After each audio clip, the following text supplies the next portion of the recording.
Bonjour à toutes et à tous. Dans cette vidéo, je ferai une comparaison entre le Samsung Galaxy S20 FE ou Fan Edition et le Galaxy S20. Les deux versions seront les 5G. Je peux vous dire depuis le début que ces deux téléphones intelligents sont très similaires et que si vous cherchez à avoir un téléphone économique avec des bonnes caractéristiques, le S20 FE est fait pour vous car il partage une grande partie des composantes avec son grand frère. Sauf, il y a pas mal d'éléments qui distinguent aussi chaque téléphone de l'autre. Et c'est la raison d'être de cette vidéo comparative que j'espère qu'elle vous sera utile afin de faire un choix éclairé pour la version qui vous conviendra le plus. Avant tout, j'aimerais saisir l'occasion pour remercier tous ceux qui prennent la peine de m'écrire, pour laisser des commentaires, des suggestions ou des questions. Merci infiniment.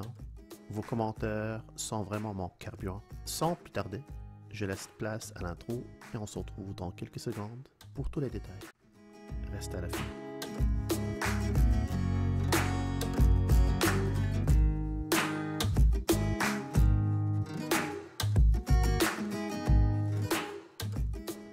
Une fois n'est pas coutume, je commencerai cette comparaison par le prix. Pourquoi? Tout simplement car c'est la raison d'existence du S20 FE. Je m'explique. Samsung n'avait pas de représentant dans la catégorie des téléphones intelligents intermédiaires. Les Galaxy A, qui plafonnent aux alentours de 420$ canadiens ou 420 € pour la version 5G, et le S20 que lui, par contre, il se détaillait à quasiment 1080$ canadiens ou aux alentours de 1000 €. Alors, pas besoin d'être un génie chez Samsung pour comprendre que ce serait intéressant d'insérer un produit dans un segment du marché dans lequel les compagnies chinoises règnent comme maître absolu. De là l'idée d'introduire la version Fan Edition qui se détaille aux alentours de 830$ ou 760 €. Du coup, il devient un produit fort intéressant pour son prix, mais aussi pour les compagnies télécoms qui peuvent l'insérer dans des packages ou des forfaits à des prix très compétitifs.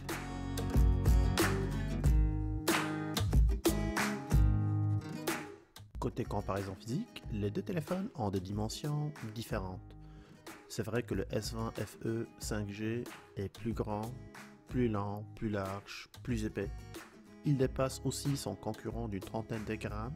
À première vue, c'est facile de constater que l'écran est courbé pour le S20 alors qu'il est complètement plat sur le FE. Est-ce que cela rajoute quelque chose? Personnellement, je pense que non, sauf peut-être pour le côté esthétique. Je reviendrai en détail sur les deux écrans, mais avant ça, continuons notre tour, cette fois-ci en regardant le dos des deux téléphones. Les matériaux sont différents. Du verre pour le S20, certes c'est plus raffiné, mais le revers de la médaille c'est qu'il est aussi plus fragile. Alors que le S20 FE, le choix a été porté sur du polycarbonate, une sorte de plastique qui ne donne pas le feeling d'un produit bas de gamme et qui est en plus de ça résistant en cas de chute. Et entre nous, le téléphone finit toujours dans une étui ou un case, donc c'est quelque chose qu'on remarque pas trop dans une utilisation quotidienne. Continuons notre tour. Le contour des deux téléphones étant alu, on retrouve les mêmes éléments exactement à la même place. À droite, le bouton de volume on-off. À gauche, rien du tout.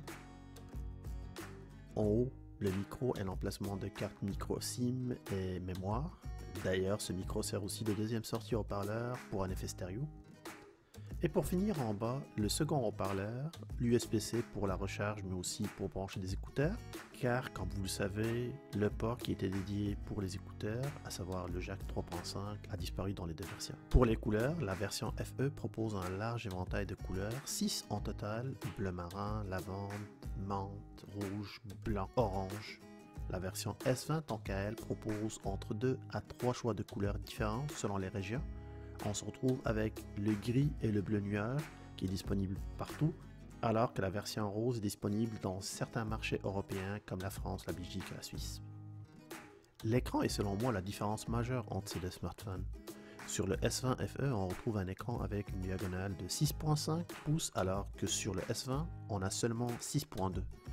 Par contre, malgré sa petite taille, il affiche une résolution Quad HD+, soit 3200 x 1440 pixels. C'est une résolution qui est largement supérieure à ce qu'on retrouve sur le S20 FE, que lui est seulement sur du Full HD+. Deuxième élément qui est important, les technologies sont aussi différentes.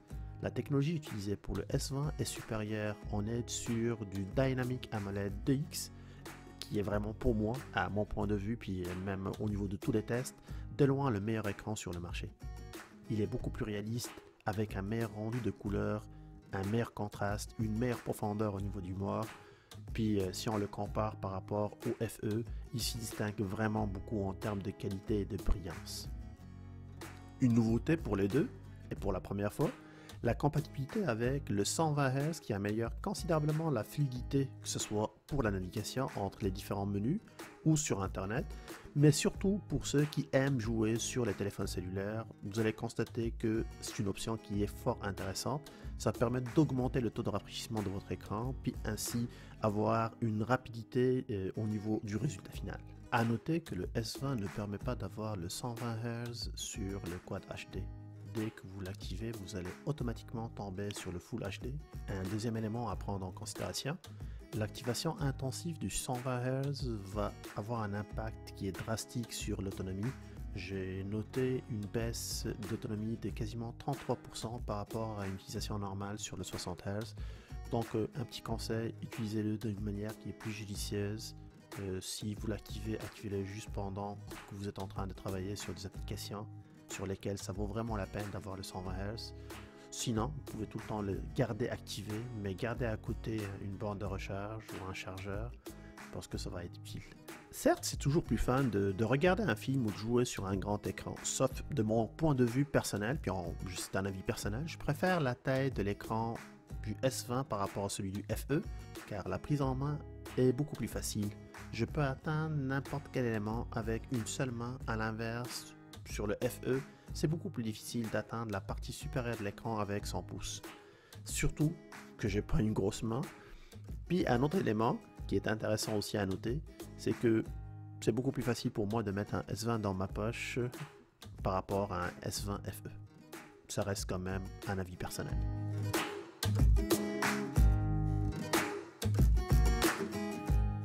Ok, plongeons maintenant dans les entrailles des deux bêtes, façon de parler bien sûr. Les deux smartphones sont équipés de CPU et GPU qui sont similaires. En l'occurrence, on parle du Snapdragon 865 et de l'Adreno 650 pour le GPU. L'espace de stockage aussi en reste sur une base qui est similaire, 128 Go d'espace interne pour les deux avec 1 Tera, bon, c'est extensible jusqu'à 1 Tera par l'entremise d'une carte microSD. Sauf que sur le S20, on a une chose qui est vraiment particulière, c'est côté RAM ou mémoire vive, on a quasiment le double. On parle de 12 Go de mémoire vive pour un S20 comparativement à seulement 6 pour la version FE. Paradoxalement, je n'ai pas senti vraiment une grande différence entre les deux quand j'ai testé la navigation et les applications ou même dans les jeux vidéo qui normalement selon moi ils sont beaucoup plus exigeants. C'est l'Android 10 avec la couche Samsung One UI 2.5 qui fait tourner le tout pour les deux téléphones intelligents. Sauf que la mise à jour pour la version Android 11 et One UI 3.0 est d'ores et déjà disponible pour le S20, alors qu'il faut attendre fin janvier ou début février selon le calendrier officiel de Samsung pour mettre à jour la version FE. L'autonomie reste similaire à utilisation normale sur les deux téléphones intelligents, car pour compenser la consommation supérieure d'énergie causée par la taille de l'écran, le S20 FE vient avec une batterie de 4500 mAh contre seulement 4000 mAh pour le S20. La seule fois où j'ai constaté que le S20 FE dure plus longtemps est lorsque j'écoute de la musique sur Spotify par exemple avec un écran qui est éteint.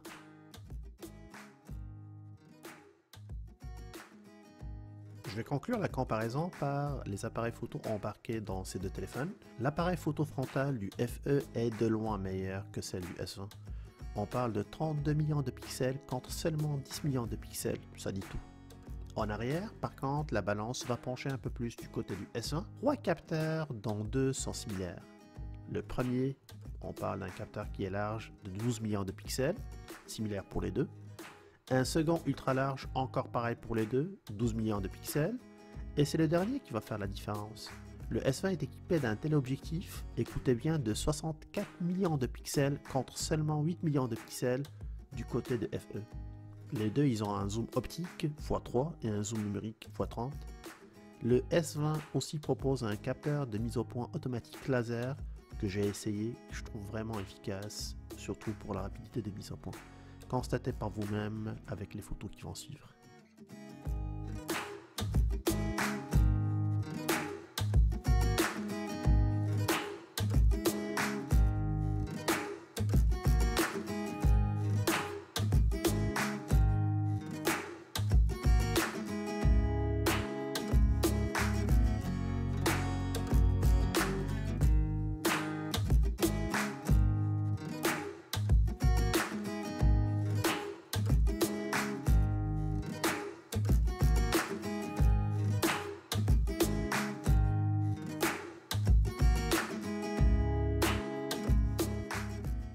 Pour vous, lequel vous préférez, le S20 ou le S20 FE?